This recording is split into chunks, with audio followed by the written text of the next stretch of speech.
Hello everyone. Average के इस चौथे सेशन में आप सबों का स्वागत है।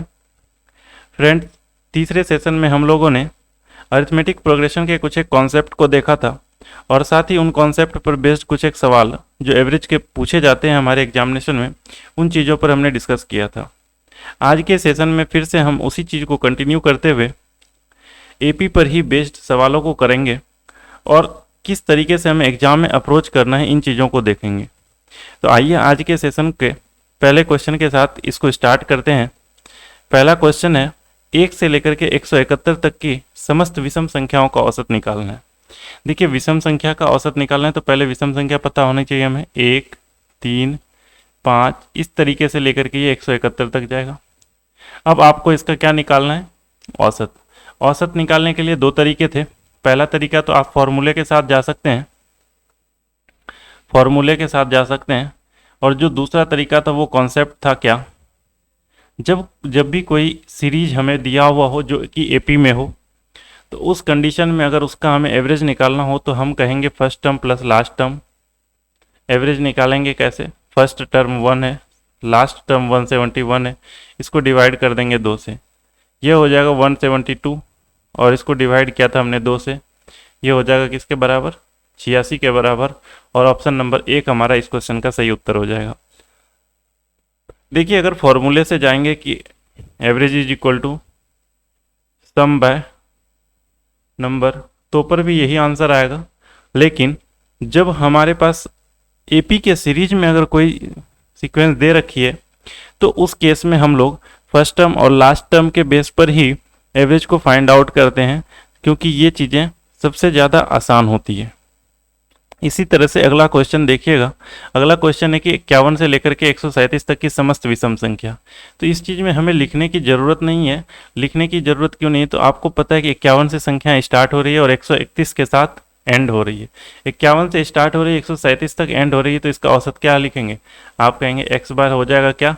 First term plus last term. First term आपको पता है कि 51 है, लास्ट टर्म 137 है, तो इन दोनों को जब आप ऐड करेंगे और 2 से डिवाइड करेंगे तो आपका औसत आ जाएगा। देखिए, 7 1 8, 13 5 18, 188। 188 को जब 2 से भाग देंगे, 2 9 18 4, यानी कि 94। ऑप्शन नंबर बी हमारा इस क्वेश्चन का सही उत्तर हो जाएगा। समझ में आ गया होगा, उम्मीद करते हैं। अगले सवाल की तरफ जाते हैं। अगले सवाल क्या है कि 100 से कम सभी विषम संख्याओं का औसत ज्ञात करना है। 100 से कम सभी विषम संख्याओं का औसत ज्ञात करना है। देखिए, आपने फॉर्मूला पढ़ रखा होगा। इसको हम सॉल्व करने के तरीके देखते हैं। अलग अलग तरीके हैं, 3 से 4 तरीके हैं। मैं यहाँ 2 बताता हूँ। पहला तरीका देखिए कि आपको पता होगा कि 100 से कम 100 नंबर तक अगर आपके पास शुरू से 1 से लेकर के 100 तक लिखा हुआ हो, तो इसमें इवन नंबर की संख्या, इवन बोले तो सम नंबर की संख्या, सम संख्या, और ऑड नंबर यानी विषम संख्या कितनी कितनी होगी। आप कहेंगे कि 100 तक 50 सम संख्याएं होंगी और 50 ही विषम संख्याएं होंगी। सम संख्या जो होती है वो 2n के फॉर्म में होती है, विषम संख्या जो होती है 2n-1 के फॉर्म में होती है। इन चीज़ों को ध्यान रखिएगा, इन चीज़ों के बहुत यूज हैं। जैसे इसका मतलब क्या हुआ, इसके कहने का क्या सेंस है? आपसे अगर पूछा जाए कि पांचवा सम संख्या क्या होगा, पांचवा सम संख्या क्या होगा, तो आपको पता है कि सम संख्या किस फॉर्मेट में होती है, तो आप कहेंगे कि 2n के फॉर्म में होती है। पांचवा पूछा गया है, इसीलिए आप 2 को 5 के साथ मल्टीप्लाई करेंगे और आप आंसर बता देंगे 10। आपसे पूछा जाए 7th ऑड नंबर, 7वां विषम संख्या, आप कहेंगे ऑड नंबर 2n-1 के फॉर्म में होती है, इसीलिए यहाँ पर हो जाएगा ट्वाइस ऑफ 7-1, 2 7 14 -1 13, यानी कि 7वीं विषम संख्या कौन सी होगी? आप कहोगे 13। 5वीं सम संख्या क्या होगी? आप कहोगे 10। देखो, चीज़ें आसान है, लेकिन इन चीज़ों को ध्यान रखना है हमें। अब इसके अलावा आपने एक फॉर्मूला पढ़ रखा होगा कि n विषम संख्याओं का योग। ये कौन सी n संख्या है? तो ये फर्स्ट n विषम संख्याओं का योग। आपने फॉर्मूले की जो सीट दी थी हमने, उसमें भी लिखा हुआ है ये n², राइट। अगर आपको सम पता है तो एवरेज निकालने के लिए आप क्या करोगे? सम को डिवाइड करोगे किस चीज़ से, आप कहोगे नंबर से। नंबर कितना है, आप कहेंगे एन। एन स्क्वायर तो उसका सम था। सम क्यों आया था, क्योंकि ये फॉर्मूला लिखा हुआ है हमने। फॉर्मूला होता है कि फर्स्ट एन नेचुरल नंबर जो होगा, जो एन नेचुरल नहीं, फर्स्ट एन ऑड नंबर जो होगा उसका जो सम होता है वो एन स्क्वायर के बराबर होता है। इस तरीके से एन स्क्वायर तो इसका सम हो गया और एन टोटल नंबर थे। तो आपको एन स्क्वायर को आपने जब एन से डिवाइड किया तो आपका आंसर आया एन। यानी कि प्रथम एन विषम संख्या का औसत अगर निकालना हो, प्रथम एन विषम संख्या का अगर औसत निकालना हो तो औसत कितना हो जाएगा, एन। अभी इस क्वेश्चन में देखिए दिया हुआ है कि 100 से कम सभी विषम संख्याओं का औसत ज्ञात करना है। तो आपको पता है कि 100 से कम कितने विषम संख्या है, आपने कहा कि 50 जी, तो हमारा आंसर कितना हो जाएगा, 50। इस क्वेश्चन को करने का ये पहला तरीका था, मेथड 1 था। आपने क्वेश्चन देखा और आंसर टिक कर दिया। दूसरा तरीका ये था, जो कॉन्सेप्ट अभी तक हम सीखते आ रहे हैं, कि पहला टर्म से लेकर के हमें 100 से कम तक लिखना है, यानी 1, 3, 5 इस तरह से लिखेंगे और ये एंड करेगा 99 तक। आपको इसका एवरेज निकालना, एक्स बार निकालना। एक्स बार क्या हो जाएगा, 1 + 99, कितना, 1 + 99, और इसको भाग किस चीज़ से देंगे, 2 से। एवरेज कितना आ जाएगा, 100/2। कितना आंसर हो जाएगा, आप कहोगे 50। ये मेथड 2 हो गया इसको सॉल्व करने का। लेकिन ये जो तरीका है ये हर जगह अप्लीकेबल होगा, ये हर जगह अप्लीकेबल होगा, और जबकि ये फॉर्मूला बेस्ड है तो फॉर्मूला तक ही सीमित रहेगा। ये फॉर्मूला बेस्ड है, फॉर्मूला तक ही सीमित रहेगा। फॉर्मूला बेस्ड कहने का सेंस ये था कि 100 से कम सभी विषम संख्याओं का औसत तो निकाल लिया आपने, लेकिन अगर यहाँ पर जैसे 1 से संख्या स्टार्ट ना हो करके ये कह दिया जाता है 101 से स्टार्ट कर रहे हैं संख्या, 101 से लेकर के 151 तक का इसका औसत निकालो, तो आपको निकालने के लिए तरीके तो अलग होते हैं। फॉर्मूले से भी आप निकाल पाते, लेकिन तब तेजी से सॉल्व नहीं कर पाते, क्योंकि 1 से लेकर के 151 तक पहले आपको निकालना पड़ता, फिर उसमें से 1 से लेकर के 100 तक को घटाना पड़ता, तब जाकर के आप डायरेक्टली निकाल पाते। लेकिन इस कंडीशन में क्या होता, अगर आपके पास ये तरीका अवेलेबल है तो आप क्या करेंगे कि फर्स्ट टर्म, लास्ट टर्म और डिवाइड कर देंगे 2 से, आपका एवरेज आ जाएगा। इसी चीज़ को हमने पिछले सेशन में, इसी कॉन्सेप्ट को हमने काफ़ी डिटेल्स में समझा है। उम्मीद करते हैं कि आपने इन चीज़ों को देखा होगा, सीखा होगा और अभी उस चीज़ को अप्लाई कर पा रहे होंगे। अगला सवाल देखिए कि 10 के प्रथम 12 गुंजों का औसत ज्ञात कीजिए। ये गुणज क्या होता है, मल्टीपल क्या होता है। देखिए जो मल्टीपल है इसको समझते हैं, इसको हिंदी में गुणज कहते हैं, इसको एक और नाम है अपवर्ती भी बोलते हैं, अपवर्ती भी बोलते हैं, गुणज और अपवर्ती। जैसे मैं 3 का गुणज लिखता हूँ, 3 का पहला गुणज 3 होगा, 3 का दूसरा गुणज 6 होगा, 9 होगा, 12 होगा, इस तरह से आगे चलता जाएगा। अब देखिए एक चीज़ यहाँ पर, 3 के तरफ से अगर आगे जा रहे हैं तो ये इसका गुणज होगा, ये चीज़ें क्या हो रही है, गुणज होगी, इसको हमने गुणज लिखा, मल्टीपल लिखेंगे। मतलब ऐसी सभी संख्याएं जिसमें 3 से भाग लगने पर शेषफल 0 हो जाए वह संख्याएं 3 की गुणज होगी। इसी से मिलता जुलता एक वर्ड आएगा फैक्टर। तो बस इस चीज को रिवर्स करना है, जैसे 6 का फैक्टर 3 होगा, 3 का फैक्टर 3 होगा, 9 का फैक्टर 3 होगा, ये चीज़ें फैक्टर हो जाएगी। इस साइड से अगर इधर जाएंगे तो ये गुणज यानी ये मल्टीपल, और जब इस साइड से वापस आएंगे तो ये चीज़ें क्या होगी, फैक्टर। अब इसी चीज़ को यहाँ पर क्वेश्चन में जो लिखा हुआ है, क्वेश्चन में दिया हुआ है कि 10 के प्रथम 12 गुंजों का औसत ज्ञात कीजिए। आप बताओ 10 का पहला गुणज क्या, आप कहोगे 10, 10 का दूसरा गुणज क्या, आप कहोगे 20, 10 का तीसरा गुणज आप कहोगे 30। इस तरीके से आगे चलते जाओगे और 10 के 12वें गुणज की बात करोगे तो आप कहोगे 120। आपको पता है कि अगर इसका एवरेज निकालना है तो एवरेज निकालने के लिए हमारे पास कुछ नहीं चाहिए होता है, तो पहला टर्म और आखिरी टर्म चाहिए होता है। पहला टर्म कितना है, आप कहोगे 10, आखिरी टर्म कितना है, आप कहोगे 120। इन दोनों को ऐड करना है और भाग किसे देना है, 2 से। तो आपने भाग दे दिया, 12 और 1 13, 130, और डिवाइड करना है किससे, 2 से। आंसर कितना हो जाएगा, आप कहेंगे 65। इस क्वेश्चन का सही उत्तर हो जाएगा ऑप्शन नंबर ए, 65। देखो अगर ये तरीका अप्लाई नहीं करेंगे तो दूसरा तरीका अप्लाई करेंगे तो वो चीज़ें लेंदी होगी, राइट। उस चीज़ को अप्लाई करने से बेहतर है कि हमें इस चीज़ को अप्लाई करना है। इस चीज़ को और शॉर्ट में अगर आपको लिखना आता है तो वो ज़्यादा बेहतर है। शॉर्ट में कैसे लिखेंगे कि 10 का प्रथम 12 गुणज की बात कर रहा है तो 10 का पहला गुणज हम डायरेक्ट 10 लिखेंगे, और 10 का 12वां गुणज जो होगा वो 120 होगा। इस तरीके से एवरेज हम डायरेक्ट यहाँ पर लिखेंगे और आंसर हमारा 65 हो जाएगा। जब आप थोड़ा सा प्रैक्टिस कर लोगे तो आप इस तरीके से बनाओगे, इस तरीके को छोड़ करके ये 10 20 30 लिखने की ज़रूरत नहीं होगी। अगर इसके बाद और भी ज़्यादा प्रैक्टिस हो जाएगी तब कैसे लिखोगे इस चीज़ को भी मैं बताता हूँ, लेकिन अगले क्वेश्चन का वेट करते हैं, एक दो क्वेश्चन के बाद मैं बताता हूँ। देखो 10 के प्रथम 5 अपवर्तियों का औसत क्या होगा। सेम चीज़ें हैं, इसको लिखने का तरीका तो मैंने 3 तरीके से मैं बता देता हूँ, एक ही चीज़ है, बस उसको स्टेप को कैसे कम करना है इन चीज़ों को हम देखेंगे। देखो पहला क्या होगा कि पहले ऐसे लिखा कि हमने 10 का 5 अपवर्ती बोला जा रहा है, तो 10 20 30 सॉरी इंग्लिश में देखो लिखा हुआ है 15 का 5 अपवर्ती, हिंदी में लिखा है 10। तो क्वेश्चन के अकॉर्डिंग इसको 10 कर दो, हिंदी के हिसाब से ही रखते हैं, ये 10 का लिखते हैं, 10 का 5 अपवर्त, 10 के 5 अपवर्त में 30, इस तरह से डॉट डॉट करके हमने 50 तक जाएगा, क्योंकि ये पहली टर्म थी आखिरी टर्म थी। इसका जब एवरेज निकालोगे तो एवरेज निकालने के लिए लिखोगे 10 प्लस 50 और 2 से डिवाइड करोगे, आंसर कितना हो जाएगा 30। सही उत्तर मार्क करेंगे। दूसरा तरीका जो होता वो तरीका होता है कि 10 के प्रथम 5 अपवर्त्य बोला जा रहा है, आप करते कि 10 का पहला अपवर्त्य को मुझे बता दो, 10 का 5वां अपवर्त्य मुझे बता दो, क्योंकि ये पहला टर्म हो जाएगा और ये 5वां टर्म हो जाएगा, तो मुझे लिखने की ये झंझट नहीं रहेगी, इन चीज़ों को मैं लिखूंगा नहीं और डायरेक्ट सिर्फ इस चीज़ को लिखूंगा। तो आंसर हो जाएगा मेरा 10 और 50 60 और डिवाइड कर देंगे 2 से, तो हमारा आंसर हो जाएगा 30। ये दूसरे तरीके से जब आप थोड़े से प्रैक्टिस कर लोगे तब इस तरीके का इस्तेमाल करोगे। लेकिन अगर आपका कॉन्सेप्ट अगर क्लियर होगा, पिछले सेशन को आपने अच्छे से देखा होगा, समझा होगा, तो आपको एक और चीज़ें इसमें नज़र आएगी कि और शॉर्ट तरीके से मैं इसे कैसे सॉल्व कर पाऊंगा। तो उस तरीके को देखो एक बार गौर से। क्वेश्चन में बोला गया कि 10 के प्रथम 5 अपवर्त्य।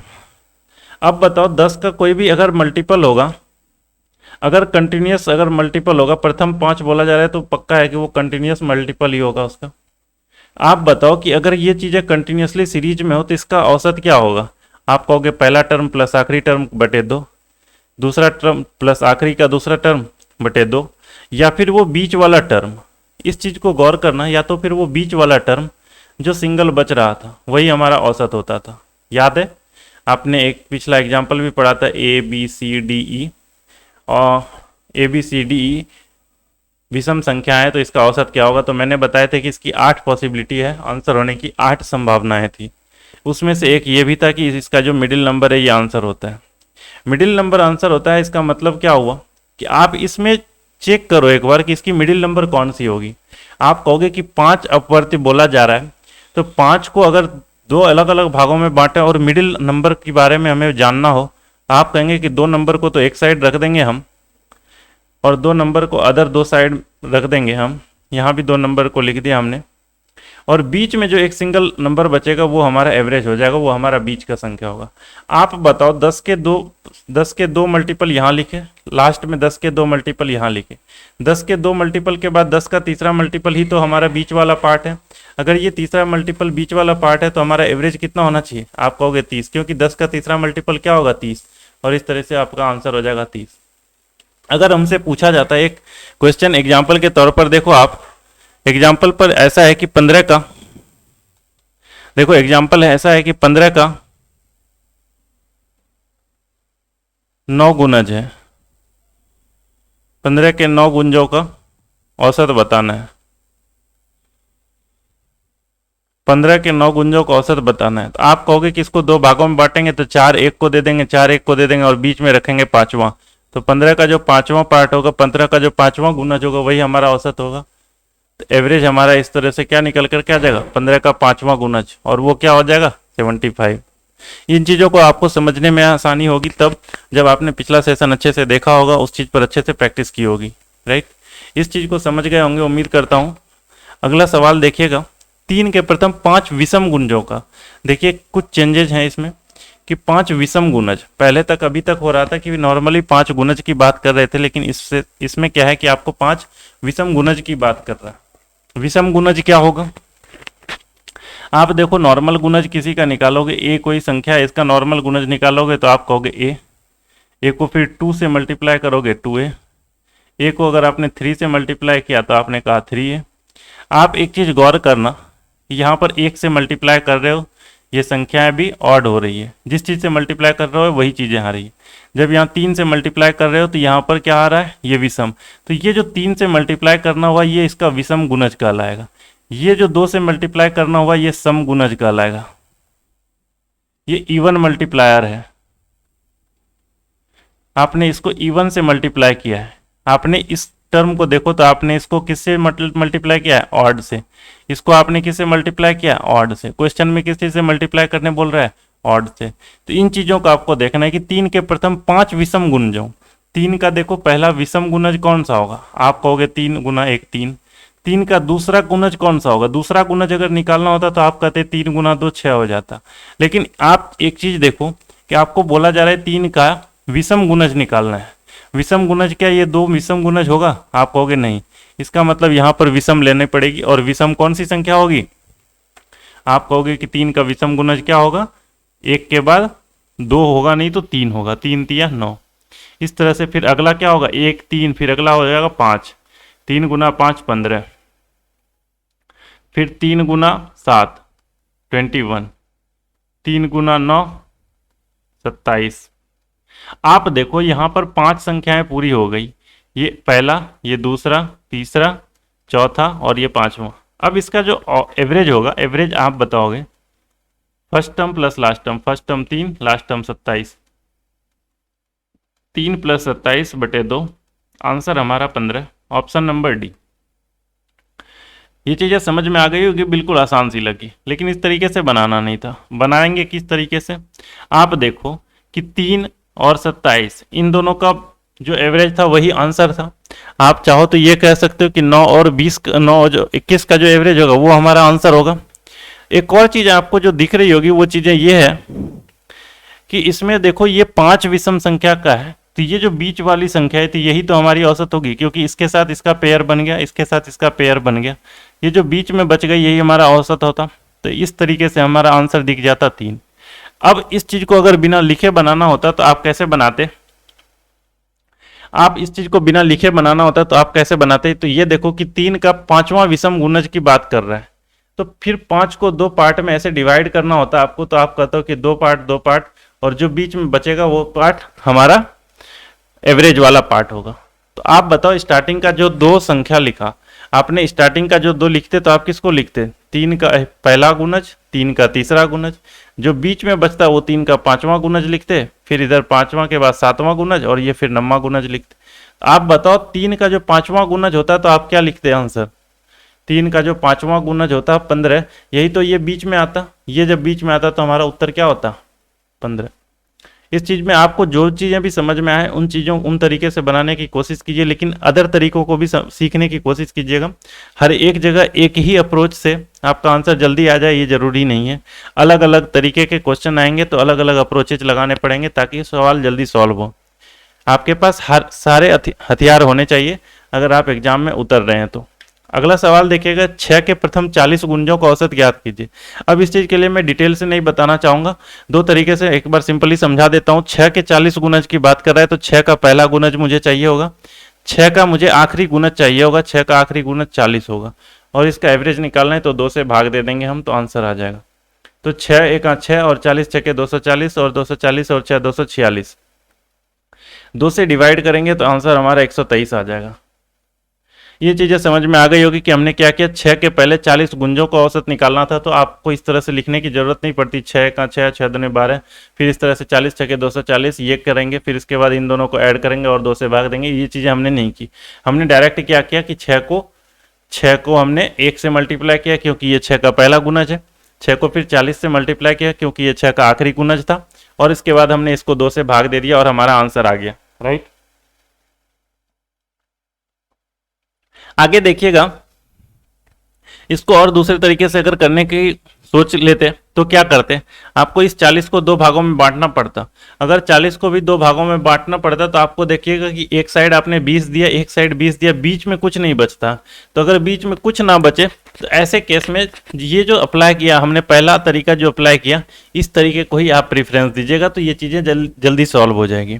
ऐसा मैंने क्यों कहा कि आपको अगर 40 को बराबर बराबर बांटना है तो आपको क्या करना पड़ेगा, देखो 19 नंबर को पहले लिखना पड़ेगा, फिर बाद में भी 19 को लिखना पड़ेगा, ये जो 20वीं नंबर थी, 20वीं नंबर को यहाँ लिखनी पड़ेगी और 21वीं नंबर को यहाँ लिखनी पड़ेगी, और फिर बाद में आपको इन दोनों का औसत निकालना पड़ेगा। आपको अगर ये चीज़ें करनी ही थी तो आप पहले क्यों नहीं कर लेते कि यहाँ पर इसको पहली संख्या निकाल लिया, यहाँ पर ये आखिरी संख्या निकाल ली, इसके बाद इसके औसत निकाल लेंगे। तो आपको जब भी ये सम संख्या दे रखी हो तो इसको आपको दो अलग अलग भागों में विभाजित करने की जरूरत नहीं, आप पहले और आखिरी से आराम से एवरेज निकाल पाओगे, राइट। अगले सवाल की तरफ बढ़ते हैं। अगला सवाल देखिए क्या है कि 9 के 40वें गुणज और 80वें गुणज तक का औसत ज्ञात कीजिए। 9 का 40वां गुणज ये स्टार्टिंग वाला टर्म हो जाएगा, और 9 का जो 80वां गुणज है ये एंडिंग वाला टर्म हो जाएगा। इसको भाग 2 से देनी है, तो 2 से इसको कटा दो आप 20 बार में, 2 से ये कटा दो आप 40 बार में, तो ये हमारा औसत कितना आ जाएगा, 20 गुना 9 180, 40 गुना 9 360। आपको लग रहा होगा ये अलग अलग क्यों कटाया, तो यहाँ पर देखो ऊपर से 2 कॉमन लिया हमने, 2 कॉमन लेकर के 2 को 2 से कटाया, तो यहाँ पर 20 बचता, यहाँ पर 40 बचता। 36 और 18 54 यानी 540 हमारा उत्तर ऑप्शन नंबर सी। अगला सवाल देखिएगा, उन प्रथम 6 धनात्मक विषम संख्याओं का औसत कितना है जिनमें से प्रत्येक 7 के द्वारा विभाज्य हो। फिर से वही सवाल आया कि धनात्मक विषम संख्याओं का औसत क्या होगा। तो प्रथम 6 धनात्मक विषम संख्या देखो, 7 का पहला मल्टीपल देखोगे तो आप 7, अगर 7 का दूसरा मल्टीपल करने जाओगे तो आप पाओगे 14। क्वेश्चन में हमसे बोला गया है कि धनात्मक होनी चाहिए, लेकिन साथ ही ये बोला गया है कि ये विषम संख्या होनी चाहिए। तो आपको पता है कि अगर 7 को यानी कि ऑड नंबर को अगर हमने इवन नंबर के साथ मल्टीप्लाई कर दिया तो वो संख्याएं हमेशा सम बन जाएंगी, इवन बन जाएगी। इसके लिए हमें इसको अगर ऑड रखना है, अगर ऑड रखना है तो हमारे पास यहाँ पर ये इवन मल्टीप्लायर इसका नहीं होना चाहिए। इवन मल्टीप्लायर नहीं होगा तब क्या होगा, तो आप कहोगे कि 7 को 3 से मल्टीप्लाई करेंगे तब जाकर के 21 बनेगा और ये चीज़ें ऑड बनेगी। इसका मतलब ये हुआ कि ये जो हमने बीच में 2 से मल्टीप्लाई कर दिया था ये हमने गलत किया था। क्यों गलत किया था, क्योंकि ये ऑड मल्टीप्लायर नहीं था, ऑड मल्टीप्लायर चाहिए। तो 7 का फिर तीसरा गुणक पता चल गया। आप बताओ फिर 7 का 5वां चाहिए होगा आपको, 7 का 7वां चाहिए होगा आपको, 7 सते 49, 7 का फिर 8वां नीचे करके 9th मल्टीपल चाहिए होगा, फिर 7 का 11वां मल्टीपल चाहिए होगा।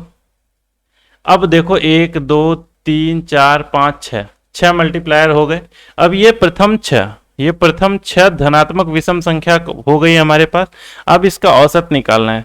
तो अब आपको पता है कि औसत निकालने का जो तरीका होगा वो 7 और 77 को जोड़ देंगे, 7 + 77 डिवाइड कर देंगे 2 से, 77 और 7 84 और बटे में 2 यानी 42 हमारा इस क्वेश्चन का सही उत्तर हो जाएगा।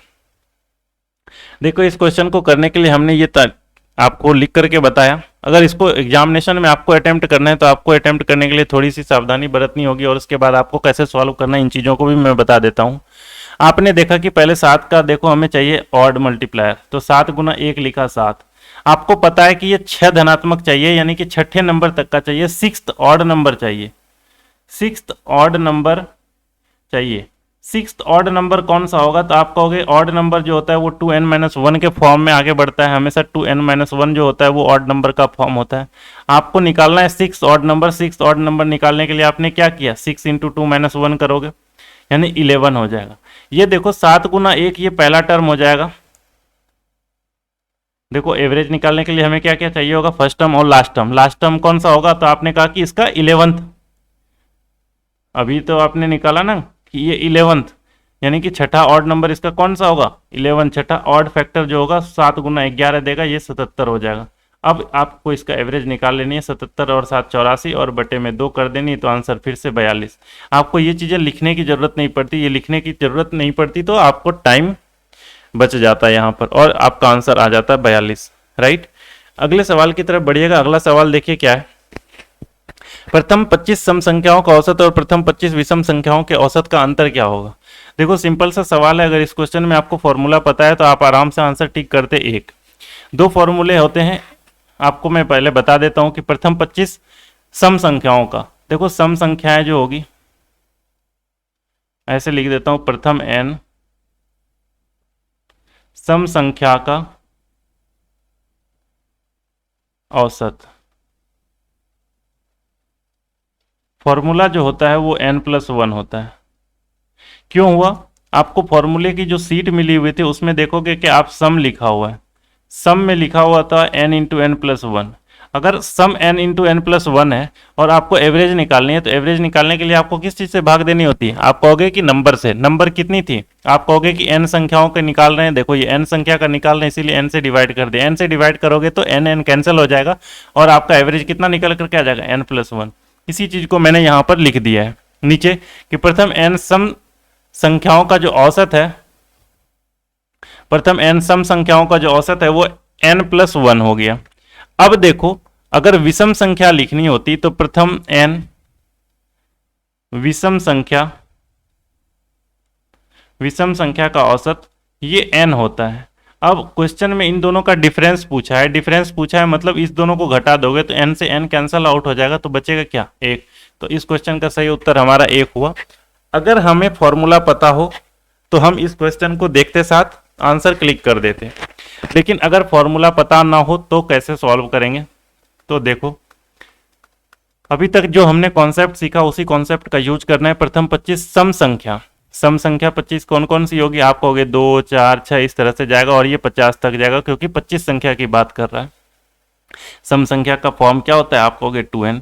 जब सम संख्या का फॉर्म 2n होता है तो 25वां सम संख्या क्या होगा? तो आप कहोगे 25 से इसको मल्टीप्लाई कर देंगे यानी 2। अब इसका एवरेज बता दो आप। सम संख्या का जो एवरेज होगा वो क्या होगा? First term plus last term, 2 plus 50 divide किससे? 2 से। 50 2 52 बटे 2 कितना? 26। अब इवन नंबर हो गया ये। अब आती है बारी ऑड नंबर की। ऑड नंबर क्या होती है? आप कहोगे 1, 3, 5 इस तरह से आगे बढ़ते जाओगे। और कितना पूछा जा रहा है? 25। ऑड नंबर का सीरीज क्या होता है? आप कहोगे 2n-1। 25वां ऑड नंबर पूछा जा रहा है तो n इज इक्वल टू कितना हो गया? 25। तो इसका 25 दूनी 50 माइनस 1 यानी 49। ये सम कहाँ तक चलेगा? 49 तक। अब आप इसका एवरेज बता दो। 49 प्लस 1 डिवाइड कर देना 2 से, ये हो जाएगा 25। अब देखो ये इवन है ये ऑड है, इस दोनों का डिफरेंस पूछा जा रहा है। अब बता दो 26 और 25 इन दोनों में कितने का अंतर है? आप कहोगे 1 का। आंसर कितना? 1। उम्मीद करते हैं इन तीनों में से तीनों तरीके आपको समझ में आ गए होंगे, सॉरी दोनों में से दोनों तरीके समझ में आ गए होंगे कि किस तरीके से हमें इसको अप्लाई करना था। अगले सवाल की तरफ जाते हैं। अगला सवाल क्या है? प्रथम 9 अभाज्य संख्या का औसत ज्ञात कीजिए। अभाज्य संख्या किसको कहते हैं? इसको इंग्लिश में प्राइम नंबर कहते हैं। इसको इंग्लिश में हमने प्राइम नंबर कहते हैं अभाज्य संख्या। अभाज्य के नाम से क्या होगा कि इसको भाग नहीं दे सकते। किससे भाग नहीं दे सकते? तो सिवाय दो चीज के। देखो अभाज्य नंबर उसको कहते हैं जिसके सिर्फ और सिर्फ 2 फैक्टर होते हैं। 2 फैक्टर में वो कौन कौन से होंगे? पहला फैक्टर 1 होगा और दूसरा फैक्टर वो खुद होगा, उसी को हमने बोला वो इटसेल्फ, वो खुद ही होगा और उसके अलावा 1 होगा। ऐसी संख्या है जिसके सिर्फ और सिर्फ 2 ही फैक्टर हो, 2 ही गुणज हो, उसको हम लोग अभाज्य संख्या कहते हैं। एग्जाम्पल देखना आप। सबसे छोटा एग्जाम्पल से स्टार्ट करते हैं। देखो 1 के कितने फैक्टर होंगे? आप कहोगे इसके 1 के तो 1 ही फैक्टर है, इसीलिए इसको तो ये तो फॉलो ही नहीं कर रहा है इसको।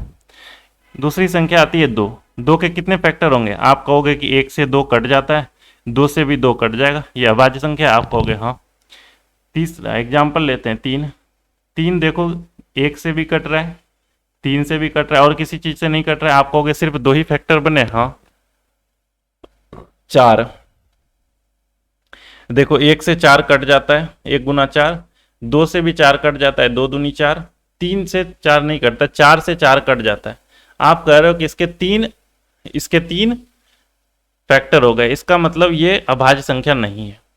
तो आपने एग्जाम्पल से भी समझ लिया होगा कि अभाज्य संख्या किसको कहते हैं। अभाज्य संख्या वैसी संख्या होती है जिसके सिर्फ और सिर्फ 2 मल्टीपल संभव हो। एग्जाम्पल में एक और ले लेते हैं, जैसे हमने लिया 29 को कटाओगे तो आप 1 गुना 29 होगा और 29 गुना 1 29 होगा। बाकी कोई भी ऐसी संख्या नहीं होगी जो 29 को डिवाइड कर रही होगी पूरी तरह से, इसलिए 29 भी एक क्या हो जाएगी? अभाज्य संख्या हो जाएगी। तो अब आते हैं सवाल की तरफ। सवाल क्या था कि प्रथम 9 अभाज्य संख्याओं का औसत बताना है। प्रथम 9 अभाज्य संख्या, तो पहली अभाज्य संख्या क्या होगी? आपने इसमें से देखो, आप पहली अभाज्य संख्या क्या दिखी? सबसे छोटी अभाज्य संख्या 2 है और 2 एक इकलौती ऐसी सम संख्या है जो कि अभाज्य है, क्योंकि इसके बाद कोई भी ऐसी सम संख्या नहीं है जो कि अभाज्य होगी, राइट। तो 2 सबसे छोटी है और 2 इकलौती सम संख्या है जो अभाज्य है, 2। फिर 3, इसी तरह से आगे आपको पढ़ना होगा 2, 3, 5, 7, फ्लो में नहीं, 9 नहीं होता है, 11, 13, फिर 15 नहीं होगा, 17, 19, 21 नहीं, 23, गिनो 3, 3, 6, 3, 9। चलो अब इसके बाद क्या करना है, इसका एवरेज निकालना है। एवरेज निकालने के लिए क्या होता है, हमारे पास इन सारी चीज़ों को हमें सम करना था और उसके नंबर से डिवाइड करना है। नंबर कितना है तो आप कहोगे 9। इसके बाद जब इसको सम करोगे तो सम करने का तरीका देख लो। तो देखो इसको पेयर बना करके सम करते हैं तो सबसे आसान तरीके से सम हो जाएगा। 23 और 17 कितना, आप कहोगे 40। 11 और 19 कितना, आप कहोगे 30। 3 और 13 कितना, 7 और 13 कितना, आप कहोगे 20। अब इसको ऐड करो, देखो 40, 30, 70, 20, 90, 5, 95, 3, 98 और 2, 100। 100 को फिर भाग देना है 9 से, आंसर कितना हो जाएगा 11.11। ऑप्शन नंबर 1 हमारा इस क्वेश्चन का सही उत्तर हो जाएगा, राइट। अगले सवाल की तरफ जाते हैं। अगला सवाल देखिए, प्रथम 25 प्राकृतिक संख्या के वर्गों का औसत ज्ञात कीजिए। देखिए वर्गों का औसत के लिए आपको फॉर्मूले याद रखने पड़ेंगे, जैसे 1 स्क्वायर, 2 स्क्वायर, 3 स्क्वायर, इस तरीके से आपके पास 25 तक के स्क्वायर। इसको अब आपको फॉर्मूला याद रखना पड़ेगा, अदरवाइज आपको एक एक करके सॉल्व करनी पड़ेगी। यहाँ पर आपका वो तरीका खत्म हो जाएगा कि फर्स्ट टर्म का स्क्वायर 1 हो गया, सेकेंड लास्ट टर्म का स्क्वायर 625 हो गया। अब इन दोनों को जोड़ो और 2 से भाग दे दो तो एवरेज निकल करके आ जाएगा। ऐसी गलती भूल से भी मत करना, क्योंकि ये चीज़ें सिर्फ नेचुरल नंबर के लिए फॉलो कर रही थी, ये चीज़ें सिर्फ अरिथमेटिक प्रोग्रेशन के लिए फॉलो हो रही थी। यहाँ पर 1 स्क्वायर और 2 स्क्वायर ये अरिथमेटिक प्रोग्रेशन में नहीं है ना। 1 और 2 भले ही अरिथमेटिक प्रोग्रेशन में होते, 1, 2, 3 अगर होता, अगर स्क्वायर ना होता तो होता, लेकिन यहाँ पर स्क्वायर है। आप ऐसे देख लो कि 1 स्क्वायर कितना होगा, आप कहोगे 1, 2 स्क्वायर क्या होगा, आप कहोगे 4, फिर 9, फिर 16। आप देखो एपी होता है इन दोनों के बीच का डिफरेंस 3, तो इन दोनों के बीच का डिफरेंस 3 होना चाहिए। आपको दिख रहा है कि ये चीज़ें 5, ये चीज़ें 7, तो ये चीज़ें दिख रही है कि आपको ये एपी में नहीं है। जब एपी में नहीं होगी तब वो फॉर्मूला तो लगा ही नहीं सकते, उस कॉन्सेप्ट का यूज यहाँ पर कर नहीं सकते आप। तो यहाँ पर आपको क्या चीज़ें यूज करनी होगी, तो आपको वो जो फॉर्मूले की सीट मिली हुई है उस फॉर्मूले की सीट को आपको देखना है और उस फॉर्मूले को आपको याद करने हैं और उसी चीज़ को यहाँ पर अप्लाई करना है। अब के बाद से जो सवाल आएंगे वो सारे फॉर्मूला बेस्ड होगा। एक एक सवाल सब टाइप के क्वेश्चन को करते हुए आगे बढ़ रहे हैं। देखिए अगर n नेचुरल नंबर आपके पास दिया हुआ हो, जैसे 1 स्क्वायर, 2 स्क्वायर, इस तरीके से करते हुए अगर आपके पास n स्क्वायर दिया हुआ, इस चीज़ का सम निकालना हो तो आपके पास सम का फॉर्मूला होता है n into n plus 1 into 2n plus 1 by 6। यही फॉर्मूला होता है, आपको पता होगा, आपने अभी ये फॉर्मूले की सीट में भी देखा होगा और आपको अगर याद हो पहले से तो आपको ये पता होगा, यही होता है। अब देखो इस केस में क्या करना है कि हमें पहले 25 का स्क्वायर, 25 तक के स्क्वायर का हमें पहले सम निकालना है। तो आपको निकालना पड़ेगा 25, n की वैल्यू यहाँ पर 25 हो जाएगी, तो n इज इक्वल टू 25। 25 गुना 25 प्लस 1 यानी n प्लस 1 है, यानी 25 प्लस 1 कितना हो जाएगा, आप कहोगे 26। 2n प्लस 1 यानी 25 गुना 2 50 प्लस 1 51। डिवाइड किस चीज़ से करोगे, 6 से। ये अभी तक सिर्फ सम निकल करके आया। अगर एवरेज निकालना हो तो एवरेज निकालने के लिए आपके पास फॉर्मूला होता है सम, डिवाइड करना होता है किस चीज़ से, आप कहोगे नंबर से। सम को नंबर से डिवाइड करना है तो सम कितना आया, आप कहोगे कि 25 गुना 26, 25 गुना 26 गुना 51 डिवाइड बाय 6, और नंबर से डिवाइड करना है तो नंबर थी 25 और इस 25 से डिवाइड कर दो। ये जो 25 लिखी हुई है, ये नंबर लिखी हुई है, नंबर ऑफ टर्म्स लिखा हुआ है, बाकी सारी चीज़ें जो लिखी हुई है ग्रीन कलर में वो सारे के सारे फॉर्मूले। अब इस चीज़ को आपको डिवाइड करना है। देखो आप 25 से 25 को कटा दो, 2 तिया 6, 17 तिया 51 और 2 से ये 13 12 में कट जाएगा, 13 गुना 17 13 17 यहाँ 221, 221 हमारा इस क्वेश्चन का सही आंसर ऑप्शन नंबर बी हो जाएगा। आपको एक स्टेप अगर कम करना है तो एक स्टेप आप इस तरह से कम कर सकते हैं कि ये जो फॉर्मूला लिखा हुआ है ये आपका सम का फॉर्मूला लिखा हुआ है। यहीं से अगर आप एवरेज का फॉर्मूला डिराइव करना चाहेंगे तो आप कहेंगे कि जो हमारे पास सम लिखा हुआ है n into n plus 1 2n plus 1 divide by 6, आपको यहाँ पर n से अगर डिवाइड कर देंगे तो ये चीज़ें एवरेज बन जाएगी। और एवरेज में क्या होगी, ये n और n कैंसिल हो जाएगी और आपके पास फॉर्मूला जो बचेगा n प्लस 1 2n प्लस 1 और ओवर 6। आपने देखा होगा कि ये 25 और ये 25 जो कैंसिल हुआ यही n के बराबर थी। और बाकी जो 26 × 51/6 है, तो यहाँ पर इसी को सॉल्व करने के बाद आया 26 × 51/6। तो डायरेक्टली आप ये फॉर्मूला पर पुट कर सकते हैं, या फिर आपको एक फॉर्मूला सिर्फ ये सम का याद रखना है, उसके बाद आपको n हटा देना है वहां से। समझ में आया? अगले सवाल की तरफ बढ़ते हैं। अगला सवाल देखिए क्या है कि प्रथम 20 सम संख्या के वर्गों का औसत ज्ञात कीजिए। तो आपके पास लिखा हुआ है 2 स्क्वायर, 4 स्क्वायर, 6 स्क्वायर और प्रथम 20 सम संख्या लिखा हुआ है। इसका मतलब 20वां सम संख्या 40 होगा, यानी 40 तक के स्क्वायर की बात कर रही है। अब इसका औसत निकालना है। इस चीज को आपको 20 से डिवाइड कर देंगे तो ये हमारा औसत निकल जाएगा। आप कहोगे कि 2 स्क्वायर 4 स्क्वायर का औसत निकाले, पहले सम निकालना पड़ेगा। सम निकालने के लिए आपके पास तरीका क्या होगा? दो तरीके से इसको समझने की कोशिश करो। पहला तरीका देखो, इन सब में कॉमन कुछ दिख रहा है, आप कहोगे क्या? तो मैं कहूँगा 2 स्क्वायर कॉमन है सब जगह। मैंने कहा कि 2 स्क्वायर ले लेते हैं कॉमन, फिर यहाँ क्या बच जाएगा? आप कहोगे कि 1 का स्क्वायर, फिर आगे बचेगा 2 का स्क्वायर, फिर आगे बचेगा 3 का स्क्वायर, और यहाँ से भी अगर 2 कॉमन ले लिया तो डॉट डॉट डॉट आगे चलते जाएगा और ये बचेगा 20 का स्क्वायर। और नीचे में कितना था? आप कहोगे 20। अब बता दो कि ये ऊपर में जो 2 स्क्वायर है इसको क्या लिखोगे आप? 4। और ये जो अंदर में देखो 1 स्क्वायर 2 स्क्वायर 3 स्क्वायर, अभी अभी पिछले ही स्लाइड में ये क्वेश्चन करके आए हो क्या आप? 1 स्क्वायर 2 स्क्वायर यानी n तक के स्क्वायर को आप कैसे लिखोगे? इसके फॉर्मूले थे n × n+1। एक बार फिर से लिखता हूँ, n × n+1 twice of n+1 divide by 6। ये फॉर्मूला था सम का, sum of square of n natural terms, right. देखो इसको लिखना स्टार्ट करते हैं। 20 × 21, 20 दूनी 40 और 1 41, और डिवाइड किस चीज़ से करना है? 6 से। और ये चीज़ें देखो पहले से 20 लिखी हुई थी, इस 20 को पहले ही रख दिया। इस 20 से इस 20 को कैंसिल करो। 6 से देखो 2 तिया 6, 7 तिया 21, 2 से इसको कटा दो, 2 से 2 बार में कट जाएगा। 7 दूनी 14 और गुना 41। 14 × 41 कितना होता है? 14 × 4 = 56, 560, 10 70, 574। हमारा उत्तर हो जाएगा 574, जो कि ऑप्शन नंबर सी में है। देखो इस क्वेश्चन को करने के लिए ये सबसे अच्छा तरीका तो नहीं बोला जाएगा, लेकिन अगर जिसके पास फॉर्मूला नहीं याद है उसके लिए सिर्फ और सिर्फ यही तरीका रह जाएगा जिसके थ्रू वो जल्दी कर सकता है। अदरवाइज आपको 2 स्क्वायर 4 स्क्वायर सबको जोड़ करके सॉल्व करना पड़ेगा। ये तो था तरीका नंबर 1, मेथड नंबर 1।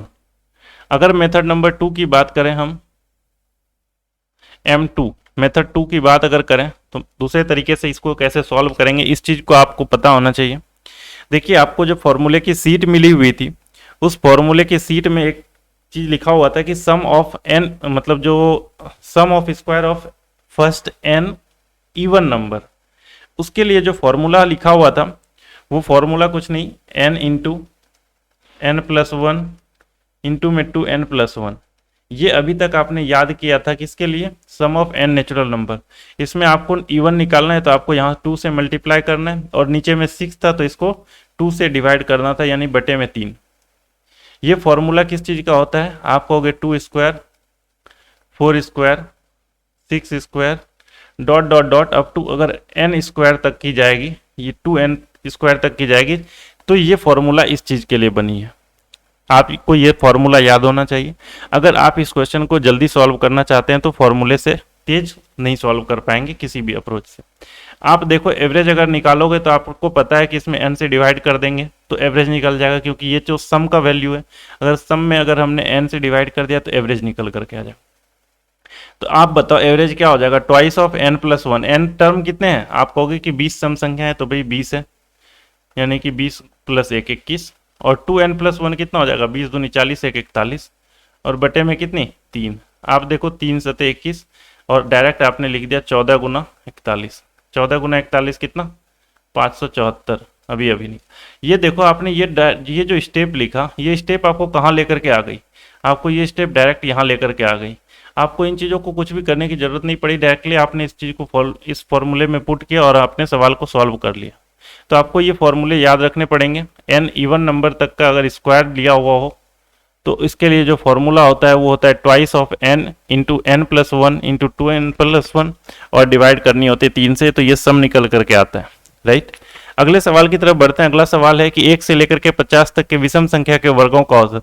1 से लेकर के 50 तक के, यानी 1 square 3 square plus 5 square dot dot dot, और ये चलेगा अपने 50 स्क्वायर। इस चीज़ का हमें औसत निकालना है, तो औसत निकालने के लिए हमने क्या कर दिया, विषम संख्या है तो 25 विषम संख्या होगी, तो हमें इस चीज़ की वैल्यू निकालनी है, हमें पता है। देखिए आपके पास फिर से यहाँ पर दो तरीके होंगे करने के, एक तो आपके पास या तो फॉर्मूला होना चाहिए या तो फिर आपके पास बेसिक तरीका होना चाहिए। आप कहोगे बेसिक तरीके से कैसे बनाएंगे, यहाँ पर कुछ कॉमन तो ले नहीं सकते, कॉमन नहीं ले सकते, लेकिन एक चीज़ याद रखना, 1 स्क्वायर 2 स्क्वायर 3 स्क्वायर, इस तरीके से हम अप टू 50 स्क्वायर अगर लिख दें तो इसमें से हमने एक्स्ट्रा क्या लिखा। आप कहोगे कि इसमें ये जो 2 स्क्वायर है ये तो कहीं इसमें दिख नहीं रहा है, इसी तरह से आगे में ये जो 4 स्क्वायर आता है ये चीज़ें तो आपको इसमें कहीं दिख नहीं रही है, ये चीज़ें कहीं दिख नहीं रही, तो आप करोगे क्या, यहाँ पर देखो 50 तक की बात की है उसने, 50 तक की विषम संख्याओं की बात की है इसने, तो 50 तक की विषम संख्याओं में ये आखिरी संख्या जो होगी वो 49 होगी, उसकी 49 तक के स्क्वायर की बात कर रहा है। आपने यहाँ पर ऐसा लिख दिया कि 1 स्क्वायर 2 स्क्वायर 3 स्क्वायर, इस तरह से करके 50 तक के स्क्वायर कर दिए। अब इसमें से आपने एक्स्ट्रा चीज़ें क्या लिखी, तो आप कहोगे 2 स्क्वायर 4 स्क्वायर, तो आपने क्या करना है कि 2 स्क्वायर 4 स्क्वायर को माइनस कर दो, 2 स्क्वायर 4 स्क्वायर, इस तरह से आपने क्या किया, 50 तक के स्क्वायर को इसमें माइनस कर दिया। जब आप इस चीज़ को माइनस करके देखोगे तो आपके पास जो वैल्यू निकल करके आएगी, देखो 1 स्क्वायर 3 स्क्वायर 5 स्क्वायर, इस तरह से करके 49 तक के स्क्वायर की वैल्यू निकल करके आएगी, और फिर इसको डिवाइड किससे करना है, 25 से। तो चलो एक बार इसको सॉल्व करते हैं। तो देखो 1 से लेकर के 50 तक की लिखनी है, तो 50 तक की फिर से स्टार्टिंग से लिखना स्टार्ट कर रहा हूँ। देखो फिर से फॉर्मूला में पुट करेंगे, 50 गुना n प्लस 1 51, 2n प्लस 1 यानी 101, डिवाइड करेंगे 6 से, यहाँ पर माइनस 2 स्क्वायर अगर कॉमन ले लोगे तो आप कहोगे 4, फिर यहाँ पर बनेंगे 25 टर्म यानी 25, n प्लस 1 26, 25 दूनी 50 और 1 51, और डिवाइड करोगे 6 से, और फिर बटे में लिखोगे कितना, आप कहोगे ये 25। तो ये जो होगा आपके पास कंप्लीट एवरेज का फॉर्म एवरेज आएगा। अब इसको आप सॉल्व करो, आगे सॉल्व कर रहे हैं आगे, तो आप पाओगे कि 2 तिया 6, 17 तिया 51, 2 से ये कटा दोगे तो 25 बार में कट जाएगा। देखो 3 दूनी 6, 2 दूनी 4, 3 से इसको कटा दो, ये 17 बार में कट जाएगा। अब इसमें से देखो कुछ चीज़ें कॉमन है, कॉमन क्या है, तो आप कहोगे यहाँ भी 25 हो गया, यहाँ भी 25 हो गया, यहाँ भी 17 है, यहाँ भी 17 है, तो इन दोनों को कॉमन कर दो, 25 और गुना 17, ये कॉमन किया, 101 में ये घटा देना है क्या, 26 और गुना 2 52, 26 दूनी 52 को घटा दो, और डिवाइड किस चीज़ से करना है, 25 से। इस 25 से इस 25 को भी काट दो, और आपके पास अब बच जाएगा 17 गुना 101 माइनस 52 कितना हो जाएगा, आप कहोगे 49, 17 गुना 9, 17 9 153, 15 हासिल, 17 चौके 68 और 15 83, 833 इस क्वेश्चन का सही उत्तर हो जाएगा। ये चीज़ें समझ में आई, उम्मीद करता हूँ ये चीज़ें समझ में आ रही होगी। अगर हमने इसको डिटेल्स में बनाया तो हमारे पास यही तरीका होगा जब जिससे हम इसे डिटेल्स में बना पाए। अदरवाइज इसके लिए हमें एक फॉर्मूला याद रखनी पड़ेगी, और वो फॉर्मूला क्या होगी, ये फॉर्मूला जब आपने फॉर्मूले की सीट में आपने पढ़ा होगा, तो ये फॉर्मूला था कि अगर आपके पास एक square 3 square 5 square dot dot dot up to nth term तक n स्क्वायर, ये n टर्म तक अगर लिखा हुआ रहे तो उसके लिए आपके पास जो फॉर्मूला होता है वो होता है n into twice of n minus 1 twice of n plus 1, और डिवाइड करना है इसको भी 3 से। तो आप यहाँ से जब एवरेज निकालोगे तो आप एवरेज निकालने के लिए क्या करोगे, n से डिवाइड कर दोगे, तो ये n और ये n कैंसिल हो जाएगा। 2n माइनस 1 आपने कहा 25 दूनी 50 माइनस 1 49, 2n प्लस 1 25 दूनी 50 1 51, और बटे में कितना आप कहोगे 3, 3 से इसको डिवाइड करोगे 17, और 17 गुना 49, फिर से ये आंसर आपका डायरेक्ट यहाँ पर 833 लेकर के आ जाएगा। ये देखो 17 गुना 49 यहाँ पर भी आपने किया, 17 गुना 49 833, एक बार फिर भी आप चेक कर लें, 17 नंबर 153, 15 17 चौके 68 और 15 83, 833 इस क्वेश्चन का सही उत्तर हो जाएगा। आपके पास अगर फॉर्मूला रहा तो आपने देखा कि कितना इजीली आपने इस क्वेश्चन को सॉल्व कर लिया। अगर आपके पास फॉर्मूला याद था तो डायरेक्ट आपने एक्स बार लिखा, एक्स बार में सिर्फ डायरेक्ट आपने 49 गुना 51/3 किया। जबकि इस चीज़ के लिए आप देखो ऊपर में आपको क्या क्या करना पड़ा, ये स्टेप ये स्टेप ये स्टेप, ये सारे स्टेप खा गया एक अकेला फॉर्मूला। इसके लिए मैंने बोला था कि फॉर्मूला आपको याद रखना ही पड़ेगा अगर इस क्वेश्चन को जल्दी करना है तो ये जो बेस्ट मेथड होता है इस चीज़ को करने का। अदरवाइज इस क्वेश्चन को आपको स्किप करना पड़ेगा, क्योंकि फर्स्ट अटेम्प्ट में अगर इसको आपने कर दिया तो आप देखो पहले केस में कितना टाइम ज़्यादा आपका लॉस होगा। अगले सवाल की तरफ बढ़िए। अगला सवाल है कि प्रथम 25 प्राकृतिक संख्या के घनों का औसत ज्ञात कीजिए। यानी कि 1 cube, 2 cube, dot dot dot n cube. आपके पास इसका फॉर्मूले, आपके पास इस चीज़ का फॉर्मूला होना चाहिए, तभी आप इस क्वेश्चन को जल्दी से सॉल्व कर पाओगे। तो इस चीज़ का जो फॉर्मूला होता है, पहले एक फॉर्मूले से मैं बता देता हूँ कि जो फर्स्ट n नेचुरल नंबर का फॉर्मूला होता है ना, 1 2 3, अगर याद करने का तरीका देखो, इसका होता है n into n plus 1 divide by 2। इसी तरह से अगर इस चीज़ का फॉर्मूला निकालना हो तो आप कहोगे n into n plus 1 by 2 और इसका होल स्क्वायर कर देंगे। तो ये हमारा 1 क्यूब, 2 क्यूब, 3 क्यूब, इस तरह से n तक के क्यूब का समेसन आ जाएगा। यहाँ पर एवरेज की बात कर रहा हूँ, एवरेज निकालेंगे तो पहले सम लिखेंगे। ऊपर में सम क्या होगा, आप कहोगे 25 गुना 26 डिवाइड बाय 2, इसका होल स्क्वायर। और किस चीज़ से भाग देंगे, आप कहोगे 25 से, नंबर ऑफ टर्म 25 थे, 25 से भाग दिया हमने। आप ऊपर सॉल्व करो तो ये 13, यानी 25 गुना 13 और स्क्वायर है इसीलिए 25 गुना 13 डिवाइड किस चीज़ से हो जाएगा, 25 से। 25 से ये 25 कैंसिल हो जाएगा। 13 गुना 13 कितना होता है, 25, 13 13 169 और 25 नमा 225, 22, 25 छके 152, 172, 17 कैरी, 25 एका 25 और 17 42, 4225 इस क्वेश्चन का सही उत्तर हो जाएगा। आपको कैलकुलेशन पर भी उतना ही अच्छा कमांड होना चाहिए जितना फॉर्मूले पर रखना पड़ेगा इन चीज़ों में, क्योंकि आपने देखा कि फॉर्मूला याद होने के बाद भी आपको कैलकुलेशन करने में टाइम लग रहा है। इस चीज़ को अगर आप एग्जामिनेशन में बनाओगे तो आपके सामने ऑप्शन रहेगा, तो ऑप्शन में आप इसको यूनिट डिजिट से भी बना सकते थे। यूनिट डिजिट में क्या करना होता, आपने देखा कि 9 गुना 5 45, अगर किसी ऑप्शन में 5 हो और बाकी ऑप्शन में 5 नहीं हो तो हमारा आंसर वही होगा और सिर्फ उसी को हम क्लिक करके आगे बढ़ जाएंगे, बशर्ते आपने स्टार्टिंग में कैलकुलेशन अच्छे से कर रखी हो, राइट। अगले सवाल की तरफ बढ़ते हैं। अगला सवाल है 1 से लेकर के 30 तक की विषम संख्याओं के घनों का औसत ज्ञात कीजिए। देखिए ये क्वेश्चन जो है बेसिकली पूरी तरह से ये फॉर्मूला बेस्ड ही है, इसलिए आपको ये इसमें तकलीफ देखने को मिलेगी। अगर आपको फॉर्मूला नहीं आता तो आपके पास कोई भी उपाय नहीं बचेगा। आप देखो 1 cube, 2 cube, 3 cube, dot dot dot up to अगर 30 तक की विषम संख्या की बात कर रहा है, यानी 29 क्यूब तक की बात कर रहा है। अगर इसको निकालने बैठोगे तो आपको तरीका क्या आना चाहिए, आपको तरीका ऐसा आना चाहिए कि 1 cube, 2 cube, dot dot dot up to 30 cube, पहले ये करनी पड़ेगी, फिर इसमें आपको माइनस करना पड़ेगा 2 cube, 4 cube, dot dot dot up to 30 cube. इस चीज़ को माइनस करना पड़ेगा और फिर भाग देनी पड़ेगी किस चीज़ से, 30 तक कितने संख्या होंगे तो आप कहोगे 15।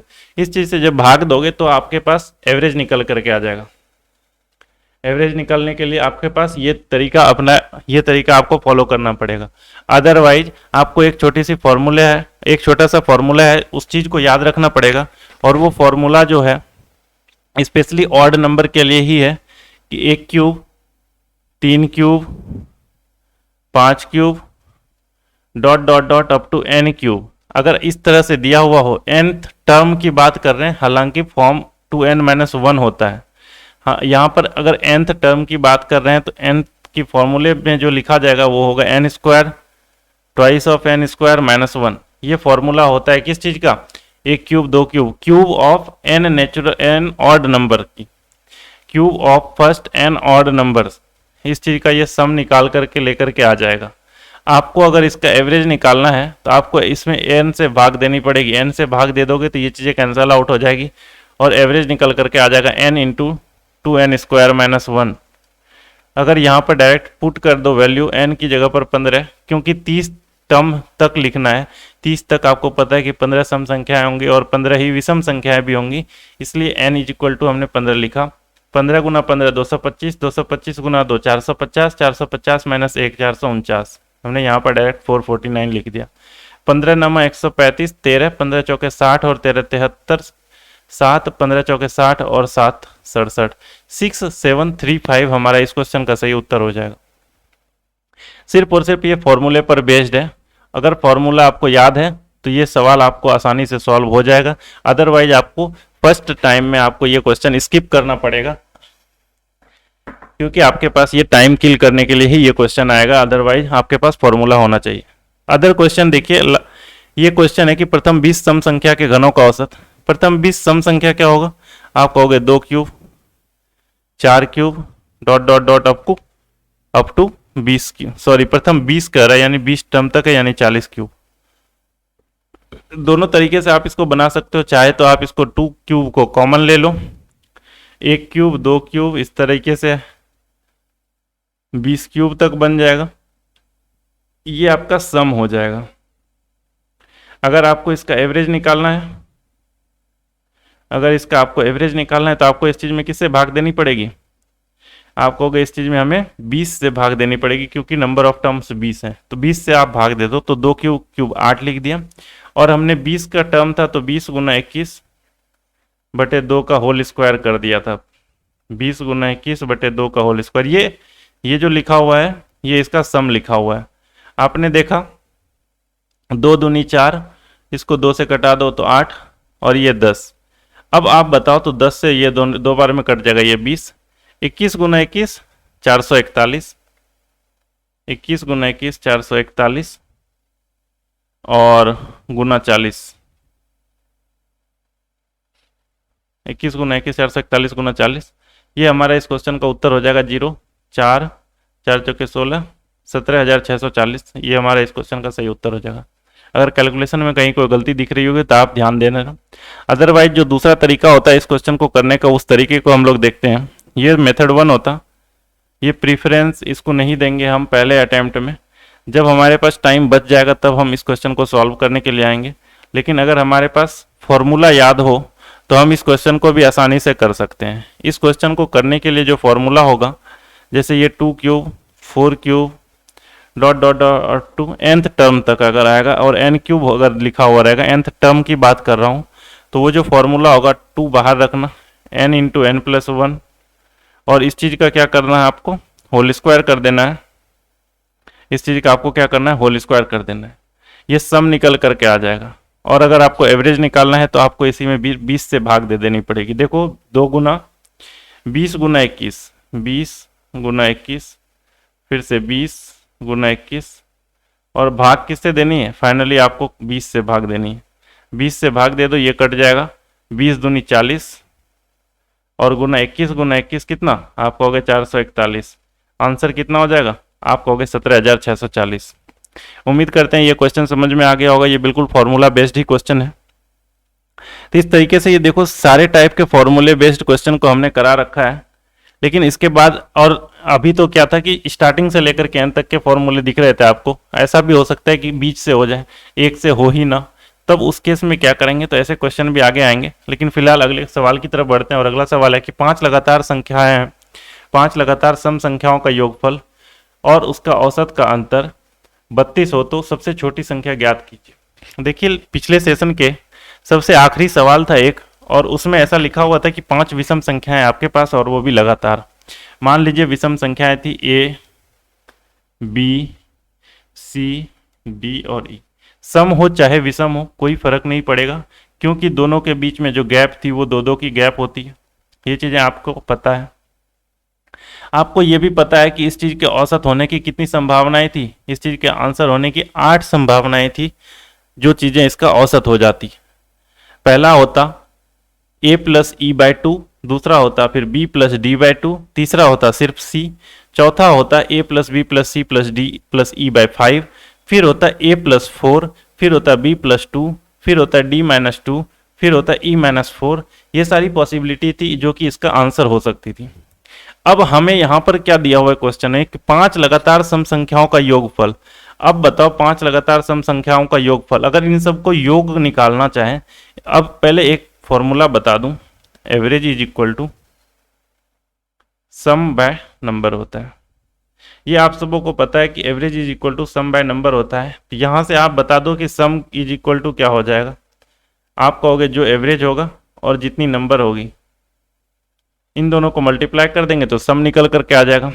इसी चीज़ को यहाँ पर करना है। आप बता दो कि एवरेज इसका सी होगा या नहीं। आप कहोगे होगा। अगर इसका सम निकालना पड़े तो सम क्या लिखोगे आप? सम लिखोगे 5 नंबर थी 5 गुना सी 5c, और इसका एवरेज क्या लिखोगे? आपने कहा एवरेज तो खुद ही सी है तो ये सी। अब इन दोनों का अंतर बोला जा रहा है क्वेश्चन में, इन दोनों का जो अंतर है ना भैया वो 32 है। आप बता दो यहाँ पर कि एवरेज क्या हो जाएगा। आप कहोगे पहले 4c इज इक्वल टू 32 या c इज इक्वल टू 8। अब अगर c इज इक्वल टू 8 आ जाए यानी औसत कितना आ जाए? आपने कहा कि भाई औसत 8 आ गया, c की वैल्यू हमें पता चल गई 8। क्वेश्चन में हमसे अब क्या पूछा जा रहा है कि तो सबसे छोटी संख्या ज्ञात करो। आप बताओ इनमें से सबसे छोटी संख्या क्या होगी? आप कहोगे कि ये a होगी। ये जब a सबसे छोटी संख्या होगी तो a से कितना अधिक था? ये c। आप कहोगे ये +2 4 अधिक था, यानी कि a जो होगी वो 4 के बराबर होगी या नहीं? आप कहोगे कि हाँ होगी। इसका मतलब a इज इक्वल टू 4, और यही सबसे लिस्ट संख्या थी, यही सबसे छोटी नंबर थी। लिस्ट नंबर क्या थी? 4 थी। इस तरीके से हमारा ये आंसर हो जाता 4। देखो इस क्वेश्चन को करने का जो एग्जाम में तरीका होता वो होता हमारा ऑप्शन अप्रोच। अगर डायरेक्ट उसने पूछा होता तो हमें इसको ऑप्शन के थ्रू सॉल्व करनी होती, और अगर हम ऑप्शन के थ्रू अगर जाते इसको सॉल्व करने के लिए तो वो सबसे आसान तरीका होता कि इस चीज़ को हमने ऑप्शन के थ्रू कैसे पुट करनी है। इन चीज़ों का आप देखना है एक बार। अगर हमारे पास ऑप्शन नंबर 1 4 होता कि सबसे छोटी संख्या 4 होगी, तो आपको पता है कि दूसरी संख्या 6 होगी और उसके बाद तीसरी संख्या क्या होगी? 8 होगी। जो 8 होगी यही इस संख्या के औसत होगा, क्योंकि 5 संख्या बोला जा रहा है तो 5 संख्या में से जो तीसरी नंबर होगी वही हमारी क्या होगी? औसत होगी। अब इसके बाद लिखा हुआ है कि सम संख्याओं के योगफल। योगफल क्या होगा? आपको पता है कि औसत 8 है तो योगफल कितनी होगी? आप कहोगे 40। क्यों 40? क्योंकि टोटल नंबर 5 थे, औसत 8 है तो योग निकालना है तो 8 गुना 5 कर देंगे तो ये 40 हो जाएगी। अब आपको बताया कि इसके औसत का अंतर, औसत खुद 8 था तो 40 माइनस 8 ये 32 आ रहा है, और क्या क्वेश्चन में भी 32 दे रखा है, यानी ये चीज़ें सेटिस्फाई हो रही है। इसका मतलब हमारा जो एजम्पशन था कि हमारा 4 हमारा ऑप्शन हो जाएगा तो वो सही था। इस तरीके से हमारा आंसर हो जाता 4। समझ में आ गया होगा उम्मीद करता हूँ। अगले सवाल की तरफ बढ़ते हैं। अगला सवाल है एवरेज निकालना है 11 स्क्वायर 12 स्क्वायर 13 स्क्वायर 20 स्क्वायर। अभी इसी टाइप के क्वेश्चन की बात कर रहा था कि अभी तक जो हमने पढ़ा था वो n नेचुरल नंबर था, स्टार्टिंग से था, n स्क्वायर नंबर था, स्टार्टिंग से था 1 से लेकर के। अगर बीच में अगर आ जाए तो क्या करेंगे? इस चीज को सॉल्यूशन एक बार इस चीज का देख लेते हैं। हालांकि इस टाइप के सवालों को सॉल्व करने के लिए मैंने पहले बता दिया, आपको हिंट दे दिया था, लेकिन फिर भी एक बार देखते हैं। अगर एवरेज निकालना हो तो आप एवरेज निकालने के लिए पहले सम निकालोगे, फिर उसके बाद उसमें नंबर से डिवाइड करोगे। इस चीज़ का सम कैसे निकालोगे? तो आप कहोगे 11 square 12 square 13 square dot dot dot up to 20 square, और इस चीज़ में कितने नंबर होंगे? तो आप कहोगे 10 नंबर है। देखो इसका सम निकालने का तरीका क्या होगा? या तो आप सबको ऐड कर लो स्क्वायर निकाल करके, या तो फिर एक फॉर्मूले के फॉर्म में इसको पहले अरेंज करनी पड़ेगी जहां पर कि फॉर्मूले में फिट हो जाए। तो फॉर्मूले में लगाने के लिए हमें तो फॉर्मूला फर्स्ट n नंबर का पता है, यानी 1 से स्टार्ट करनी पड़ेगी। तो आपको लिखनी पड़ेगी 1 square 2 square dot dot dot up to 20 square. इन चीज़ों को ऐड करना है, और आपको चाहिए 11 स्क्वायर के बाद की, यानी कि आपने एक्स्ट्रा कितनी लिख दी? 10 तक की, यानी 1 स्क्वायर से लेकर के 2 स्क्वायर से लेकर के अप टू 10 तक के स्क्वायर को आपने एक्स्ट्रा लिख दिया था। तो इन चीज़ों को आप बाद में घटा देना। जब इन चीज़ों को घटा दोगे तो आपके पास जो रिमेनिंग बचेगा वो 11 स्क्वायर के बाद की चीज़ें बचेगी। जब बाद की चीज़ें बचेगी तो इसको सॉल्व कर लेते हैं।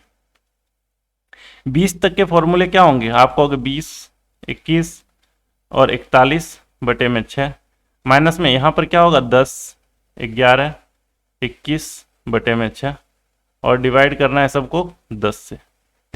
देखो 2 तिया 6 7 तिया 21 2 धंग 20, 2 तिया 6 7 तिया 21 2 से 5 बार में 1। अब यहाँ पर देखो कोई भी चीज़ अगर कॉमन दिख रही तो कॉमन हो तो इसको निकाल लो, ताकि बाद में कैलकुलेशन आसान हो जाए। हमने दिखा यहाँ पर 14 है कॉमन, यानी कि 7 इससे और 2 इससे, सॉरी 5 इससे 5 है, यहाँ पर भी 5 है, यहाँ पर भी 5 है, इसीलिए हमें 7 पंचे 35 दिख रहा है कॉमन। तो मैं निकाल रहा हूँ 35 को कॉमन। ऊपर में निकाला मैंने 7 बचे 35 को कॉमन, तो 41 दूनी 82, और माइनस में बच गया यहाँ पर 5 और 7 35 हो गया, तो 11 निकल गया। और डिवाइड करना होगा हमें 10 से। अब 2 पंचे 10, 7 पंचे 35, यानी 82 माइनस 11 कितना हो जाएगा, आप कहोगे 71। 7 गुना 71 और बटे में 2, 7 सते 49, 7 बटे 2, 24 दूनी 48, 7 दूनी 14.5, 247.5 इस क्वेश्चन का सही उत्तर होगा। आपको पता चला होगा कि ये क्वेश्चन थोड़ा सा लेंदी है, लेकिन इस क्वेश्चन को सॉल्व करने का इससे और बेहतर अप्रोच कुछ भी नहीं है। आपको इस क्वेश्चन को इसी तरीके से सॉल्व करना पड़ेगा, क्योंकि फॉर्मूले जो भी होते थे वो फॉर्मूले हमें पता है कि फर्स्ट एन नेचुरल नंबर का पता है, first sum of first N natural number है, sum of square of first N natural number है, sum of cube of first N natural number हमें पता है, लेकिन बीच से हमें नहीं पता है। इस चीज़ के लिए हमें पहले इसको एक फॉर्मूले के फॉर्म में अरेंज करनी पड़ेगी, फिर उसके बाद हमें इसको सॉल्व करनी पड़ेगी फर्दर। ठीक है, अगला देखते हैं। तो चलिए आज के सेशन में बस यहीं तक था। उम्मीद करते हैं कि ये सेशन भी आपको समझ में आया होगा। अगर कोई भी चीज़ें इस सेशन से रिलेटेड कोई भी डाउट अगर होता हो तो आप कमेंट बॉक्स में ज़रूर कमेंट करें, जिससे हमें आपके डाउट के बारे में पता चल सके और हम इन चीज़ों को अगले सेशन में इन चीज़ों पर डिस्कस कर पाएँ। तब तक के लिए अगले सेशन में हम जल्दी ही मिलेंगे। तब तक के लिए thank you, bye bye, take care.